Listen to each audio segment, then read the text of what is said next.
श्री स्वामी समर्थ। आज स्वामी भक्त हो, आज आहे ना, आज पौष पौर्णिमा, म्हणजे पौष महिन्यातील ही पौर्णिमा. तर पौष पौर्णिमेला काय म्हणतात, तर शाकंभरी पौर्णिमासुद्धा म्हणतात. तर या दिवशी आपण आपल्याकडं महाराष्ट्रामध्ये आपल्याकडं काय करतात, तर या दिवशी आपण आपल्या कुलदैवताला दही भात, रात्री संध्याकाळी आपला चंद्र उगवल्यानंतर दही भात, त्याच्यात ओले हरभरे आणि कांद्याची पात आणि गाजर असे आपण पदार्थ घालून दही भाताचा आपण काला करतो आणि त्याचे मुद करतो आणि त्या मुद्याला हळदी कुंकू लावून चंद्राला नैवेद्य दाखवतो, घरात आपल्या देवाला नैवेद्य दाखवतो आणि आपल्या 5 घरात आपण हे मुदे वाटण्याचं मुदे वाटायचे असतात.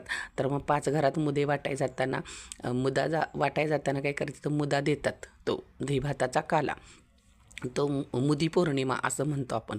मग ती दही भाताचा मुदा तिथं द्यायचा आणि म्हणायचं, दही भाताचा काला घ्या, आमचा खंडोबा ज्योतिबा बाळसिद्ध पारधीला गेला.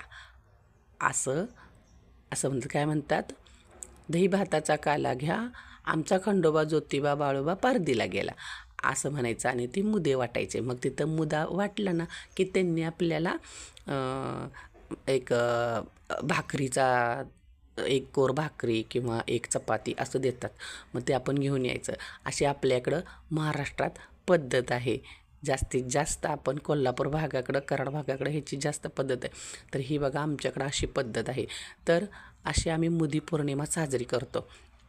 आणि तो दही भात केलेला आहे ना, तो दही भात इतका सुंदर लागतो ना आज, की त्याचं म्हणजे चवच वेगळी असते.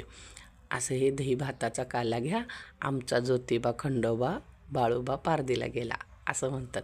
अशी ही आमची पारंपरिक पद्धत आहे. ही शाकंभरी पौर्णिमेची आमच्याकडं पारंपरिक पद्धत. तर माहिती आवडली का?